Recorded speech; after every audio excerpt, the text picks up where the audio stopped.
उभागुं शुभं सुजगुं शुचिः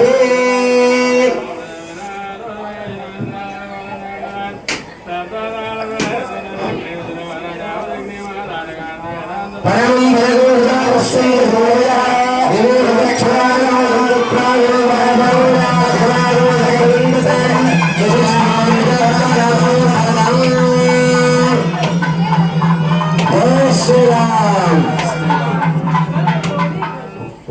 शुभम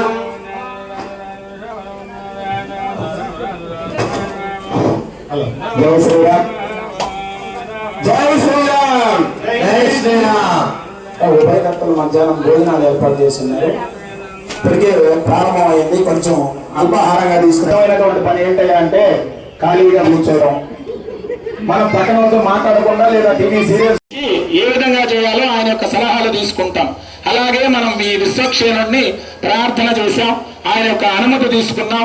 మన తరపున స్వామివారి యొక్క కళ్యాణ మహోత్సవాన్ని నిర్వహణ చేయడం కోసం ఆయనకి పెద్దరికాన్ని ఇచ్చాం. అలాగే మనం ఇక్కడ వచ్చి కూర్చోవాలంటే ఈ కార్యక్రమాన్ని నిర్వర్తిస్తున్నటువంటి వాళ్ళు మన కోసం ఇక్కడ పరిశుభ్రత ఏర్పాటు చేశారు. కూర్చోడానికి కుర్చీలు ఇచ్చారు, కిందంతా చిమ్మారు. మరి పరమాచంద్రమూర్తి ఆ భగవంతుడు ఇక్కడికి రావాలంటే ఇక్కడ పరిశుభ్రత ఒక్కటే సరిపోదు, ఈ స్థలానికి పవిత్రత కూడా రావాలి. మరి ఈ స్థలానికి పవిత్రత ఎక్కడి నుంచి తీసుకురాగలం? భూలోకంలో కొన్ని రకాలైనటువంటి పదార్థాలకు పవిత్రత ఉంది. ఒకటి మొట్టమొదటిగా గంగాదేవి. అసలు గంగని స్మరణ చేస్తే ఆ ఉత్తర క్షణంలో మనం చేసినటువంటి పాపం అంతా కూడా పటాపంచలవుతుంది. కాబట్టి గంగా నదిని, గంగా దేవుని ప్రార్థన చేసి ఆ జలాన్ని తీసుకొచ్చి ఇక్కడ ప్రోక్షణ చేసినట్లయితే ఈ స్థలానికి పవిత్రత వస్తుంది. మరి మనం కాశీకో లేకపోతే గంగ ప్రవహించే దగ్గరికి వెళ్ళి ఆ గంగా జలాన్ని తెచ్చి ఇక్కడ ప్రోక్షణ చేసి ఆ తర్వాత కార్యక్రమం ప్రారంభం చేయాలి. ఆ మంత్రాలను అందులోకి నిక్షిప్తం చేసి ఈ స్థలం అంతా ప్రోక్షణ చేయడం ద్వారా ఈ స్థలానికి పవిత్రత వస్తుంది. అలాగే మనం కూడా చాలా పదార్థాలు తెచ్చాం. ఈ కళ్యాణ మహోత్సవంలో స్వామికి సమర్పణ చేయవలసింది. ఇవి మనం తెచ్చేటప్పుడు అనేకమైనటువంటి తగలు కూడా కూడుకొని ఉంటాయి. వాటన్నిటికీ కూడా స్వామికి సమర్పణ చేయాలంటే వాటికి పవిత్రత రావాలి. అందుకే మంత్రంలో ఏం చెప్తాం? స్థల శుచ్యర్థం, భాండ శుచ్యర్థం, ద్రవ్య శుచ్యర్థం ఉంటుందా? అసలు భూలోకంలో అత్యంత వేగంగా ప్రయాణం చేయగలిగింది ఏంటంటే అంటే ఈ శాస్త్రవేత్తలు అందరూ సూపర్ సోనిక్ విమానాలు అన్నారు, అవి అన్నారు, ఈ అన్నారు, అవి కనిపెడుతున్నారు. అవి కాదు, అత్యంత వేగంగా ప్రయాణం చేయగలిగింది మనస్సు. మన మనస్సు ఇప్పటికిప్పుడు అమెరికా రామచంద్రమూర్తిని, సీతాదేవిని ఇక్కడికి ఆవాహన చేస్తే ఆ స్వామి ఇక్కడికి వచ్చి మన ఈ యొక్క కళ్యాణ మహోత్సవాన్ని స్వీకరిస్తారు. ఎక్కడ కళ్యాణ మహోత్సవాలు జరిగినా మనందరం కూడా సీతామాత వైపు బంధువులం. మన ఇంటి అల్లుడుగా రామచంద్రమూర్తిని మనం ఆహ్వానిస్తాం. సాలంకృత కన్యాదానంతో కూడినటువంటి వివాహ మహోత్సవాన్ని మనం నిర్వహణ చేస్తాం. దీని ద్వారా ఈ కళ్యాణ మహోత్సవాన్ని చేస్తూ స్వామి యొక్క అనుగ్రహాన్ని అనేక రకాలుగా మనం పొందుతూ ఉంటాం. ఆ తదనంతరం స్వామికి విశేషమైనటువంటి ఆరాధన, తదనంతరం స్వామికి కళ్యాణ మహోత్సవంలో తదుపరి కార్యక్రమాలు జరుగుతూ ఉంటాయి. ప్రతి కార్యక్రమాన్ని మీకు విశదీకరించి ఈ కళ్యాణ మహోత్సవాన్ని నిర్వహణ చేస్తాం. అసలు ఈ దేవాలయ నిర్మాణం జరిగి ఇప్పటికి 25 సంవత్సరాలు అయింది. ఈ దేవాలయ ప్రతిష్టలో ఈ కార్యక్రమాన్ని ముందుండి ఈ ప్రతిష్ఠ చేయించినటువంటి స్వామి మన గ్రామ వాస్తవులు దేవయోజనం సూర్యనారాయణ గారు, గురువులు గారు. ఆయన ఈ దేవాలయం యొక్క నిర్మాణం ఏ విధంగా జరిగింది, ఆనాటి విశేషాలు మీకు అందరికీ తెలియజేస్తారు. స్వామి యొక్క అనుగ్రహ భాషణాన్ని మనం అందరం విందాం. జై శ్రీరామ్, జై శ్రీరామ్, శ్రీరామ్. అట్లయితే పలకనటువంటి వాళ్ళందరూ ఫోటోలు తీసి పెట్టుకుంటున్నాం. వాళ్ళు మా ఫోటోల దగ్గర నుంచి పర్మిషన్ తీసుకుని ఆధార్ కార్డు చూపిస్తేనే అక్కడ ఒక ఎక్స్ట్రా స్వీట్ వేస్తారు, లేకపోతే ఈరమ్మ. అంతేనా? జై శ్రీరామ్. సర్వసంపదాం లోకాభిరామం శ్రీరామం భూయో భూయోమ్యహం. రామో విగ్రహవాన్ ధర్మ. ధర్మానికి ప్రతిరూపమే రాముడు. మహర్షులు ఏం చెప్పారు? ఆపదాం అపహర్తారం దాతారం సర్వసంపదాం లోకాభిరామం శ్రీరామం భూయో భూయో నమామ్యహం. ఆపదల నుండి కాపాడి సర్వ సంపదలను మనకు ఒసగి నిత్యము ఆనందంగా చేకూర్చేటువంటి వాడు శ్రీరామచంద్రుడు. ఆయన్ని మనము ప్రతి పల్లెలో కూడా రామచంద్రుడు వారి యొక్క దేవాలయము, రామచంద్రుల వారి యొక్క విగ్రహాలు ఉండడానికి కారణం. దానికి ఈ శ్లోకమే, ఆపదామపహర్తారం దాతారం సర్వసంపదాం లోకాభిరామం శ్రీరామం భూయో భూయో నమామ్యహం. మన ఆపదలను తొలగించి మనకు సర్వ సంపదలను కలిగించి నిరంతరం ఆనందం చేకూర్చేటువంటి వాడు శ్రీరామచంద్రుడు. ఆయన ఆదర్శమూర్తి. స్మిత వక్త్రాయ నమః, మిత భాషిణే నమః, అనంత గుణగంభీరాయ నమః. చిరు నవ్వుతో ఉంటాడు, అనంతమైన గంభీరంగా ఉంటాడు. జితేంద్రియాయ నమః, జిత క్రోధాయ నమః. ఇంద్రియాలను జయించినటువంటి వాడు, క్రోధాన్ని జయించినటువంటి వాడు. ఎప్పుడైతే అంతర్గత శత్రువులని ఇంద్రియాలను జయించినాడో ఆ వ్యక్తిని చూస్తే ఇతరులకు కూడా గౌరవం పైగా ఉంటుంది. Rama terror of enemies or internal or external. అంతర్గతంగా ఉన్నటువంటి శత్రువులను మన మనసులో ఉన్నటువంటి ఆయన భావం. అలాంటి దివ్యగుణ సంపన్నుడు రామచంద్రుడు. ఇలాంటి రామచంద్రుల వారి దివ్య ప్రతిష్ఠ మహోత్సవం 25 సంవత్సరాల క్రితం మన ఊళ్ళో చక్కగా శ్రద్ధాభక్తులతోటి అప్పుడున్నటువంటి 5 కార్యకర్తలు, అదే స్వామివారి కమిటీగా ఉన్నటువంటి పొడపాటి పిచ్చయ్య గారు, సుబ్బారావు, నరసింహ, మాదాల వెంకటేశ్వర్లు, ఆ తర్వాత మాలకొండయ్య గారు, వీళ్ళు 5 కూడా ప్రతిష్టా మహోత్సవంలో చాలా శ్రద్ధాభక్తులతో ఉండి అఖండం ఇక్కడ ఉన్నటువంటి వాటన్నిటిని కూడా ప్రతి నిత్యము ప్రతి క్షణం కూడా మీరు చూస్తూ ఉండాలి. ఇవేవి కూడా భిన్నం కాకూడదు, ఈ వస్తువులన్నీ చెడిపోకూడదు, ఈ హోమగుండాలన్నీ చక్కగా ఉండాలంటే వాళ్ళు ప్రతి 2 గంటలకు ఒకసారి వాళ్ళు ఇక్కడే ఉండేవాళ్ళు. వాళ్ళని చూసి నాకు కూడా చాలా సంతోషంగా ఉంటుంది. కానీ అంటే అప్పుడు నాకు 30 ఏళ్ళు 25 సంవత్సరాల క్రితం చిన్నపిల్లల పరిగెత్తేది పిచ్చియ్యే వాళ్ళందరూ కూడా. ఆ తర్వాత 40 రోజులు చక్కగా పూజ జరిగింది. ఎంతో చక్కగా రోజు నాకు తెలిసినటువంటి మంత్రాలన్నీ కూడా స్వామికి చక్కగా చదవటం జరిగింది. కాబట్టి దాతారం సర్వసంపద 40 రోజులు నిర్విఘ్నంగా ఇక్కడ నేను పూజ చేసిన తర్వాత నెల్లూరులో నాకు రామాలయం ఆహ్వానం జరిగింది. అక్కడికి వెళ్ళాను. చక్కగా మా పిల్లలని ఎల్కేజీ నుంచి ఇంజనీరింగ్ దాకా అక్కడే చదివించుకున్నాను. ఈ స్వామివారికి చేసినటువంటి సేవా పుణ్యం ఆ పెద్దవాళ్ళు కూడా, ఆ కమిటీలో ఆ రోజు ఉన్నటువంటి వాళ్ళు కూడా ఎంతో శ్రద్ధాభక్తులతోటి దేవాలయ కార్యక్రమాలు చెప్పినవి వాళ్ళు శ్రద్ధ. భక్తి లేని పూజ పత్రి చేయటం, అర్థం లేని చదువు లేదు. నేను చక్కగా చదువుకున్నాను, స్వామి అన్ని వివరాలు చెప్పగలుగుతాను, కానీ నాకు శ్రద్ధ లేదు, ఏమీ తెలియదు, కానీ భక్తి ఉంది. అలాంటి వాళ్ళకి పరమాత్ముడు అనుగ్రహం జరుగుతుంది.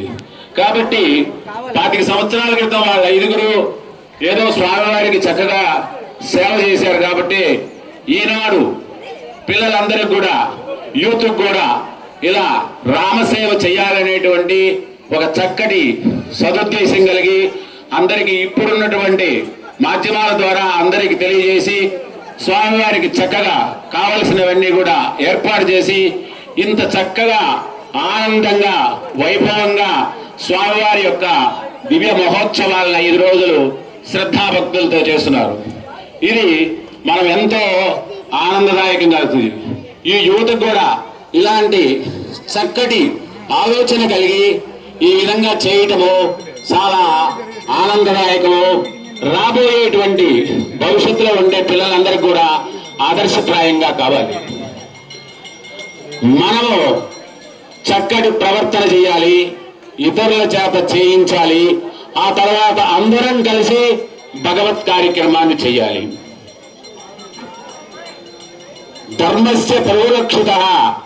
ఎవరైతే ధర్మంగా ఉండటమో, ఆ తర్వాత సమాజంలో అలాంటి సేవలకు తోడ్పడమో అదే భగవంతుడికి ఇష్టం. ఇప్పుడు అదే జరుగుతుంది. చక్కగా ఈ పిల్లలందరూ కూడా ఇప్పుడున్నటువంటి యూత్ అంతా కూడా చక్కగా వాట్సాప్లో అందరికి తెలియజేసి కార్యక్రమాలను తెలియజేసి అందరిని సమకూర్చుకొని అందరూ కూడా చక్కగా ఒకళ్ళే ఒక 10 లక్షలు ఇచ్చి ఒక కార్యక్రమం చేయాలంటే ఎప్పుడు జరగదు. అది అందరం కలవాలి, అందరు కూర్చొని చెప్పాలి, అందరు కూర్చొని భగవద్ నామస్మరణం చేయాలి, భగవత్ కార్యక్రమాన్ని వీక్షణ చేయాలి. అలాంటప్పుడే భగవత్ శక్తి కలుగుతుంది అనమాట. కాబట్టి అలాంటి కార్యక్రమాన్ని ఈ ఊళ్ళో ఉండేటువంటి ఈ యూత్ ఈ విధంగా చేయడం చాలా ఆనందదాయకమైనటువంటి. ఎలా చేస్తే ఇంకో గ్రామానికి కూడా ఈ పిల్లల యొక్క ఇది ఆదర్శప్రాయం అవుతుంది.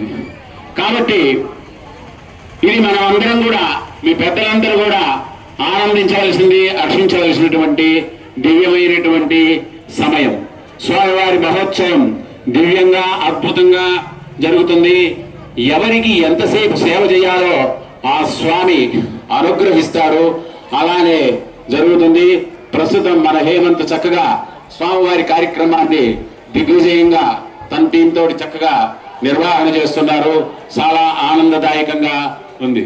జై శ్రీరామ్, జై శ్రీరామ్, జై శ్రీరామ్, జై జై శ్రీరామ్, జై జై శ్రీరామ్, జై శ్రీరామ్.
अस्य देवदेवस्य भगवतो नारायणस्य श्रेयःपदेः पुरुषोत्तमस्य श्रीमदखिलाण्डकोटिब्रह्माण्डनायकस्य आदिमत्यान्तर्हितस्य श्री कोदण्डरामस्वामिने वराय देवदेव्याः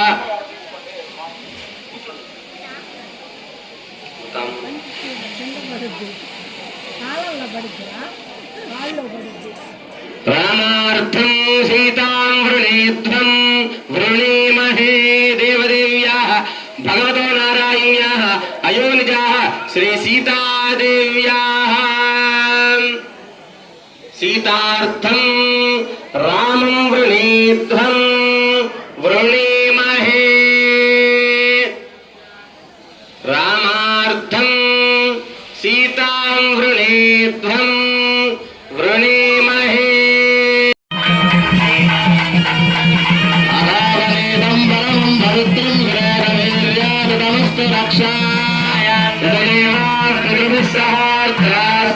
स्थले सन्निधं दत्तलिप्ते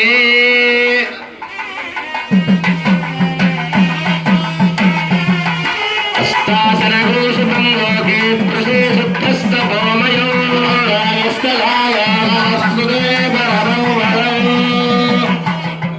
रावणेदं वरमं पवित्रं सुरेशवीर्याजनमस्तु रक्षा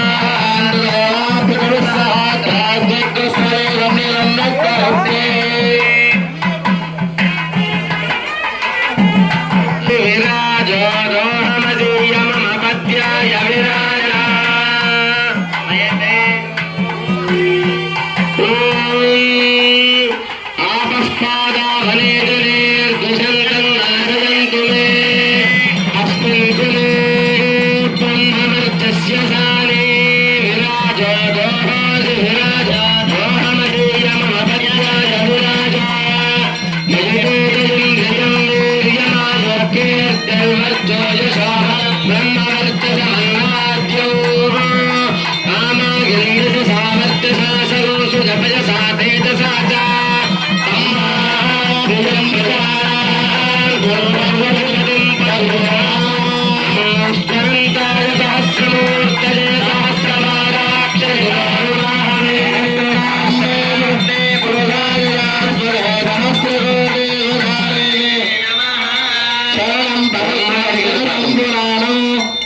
పవిత్రం స్మద్రాజమానం మహస్మృతస్యదారా బహుదా భూయమానో చరణం నో లోకే సుధితాన్ దధాతు.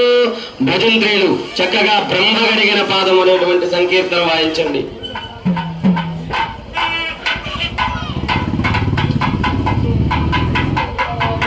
ఏన దేవా పవిత్రేణ ఆత్మానో పురతే సదా తేన సహస్రధారేణ పావమాన్యః పునంతు మా రాజావజ్జో పవిత్రో శతోగ్రామఘోషరన్మయో తేన బ్రహ్మవృదో భజో.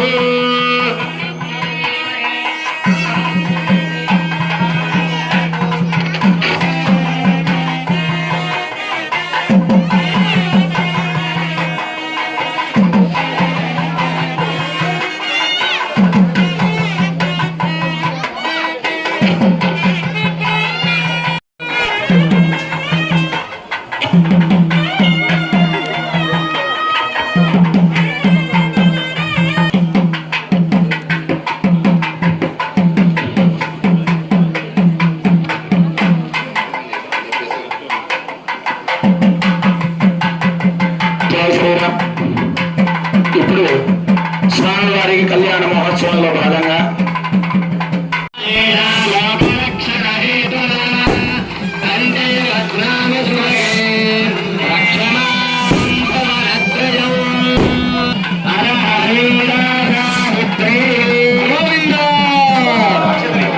జై శ్రీరామ్, జై శ్రీరామ్, జై శ్రీరామ్.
విష్ణు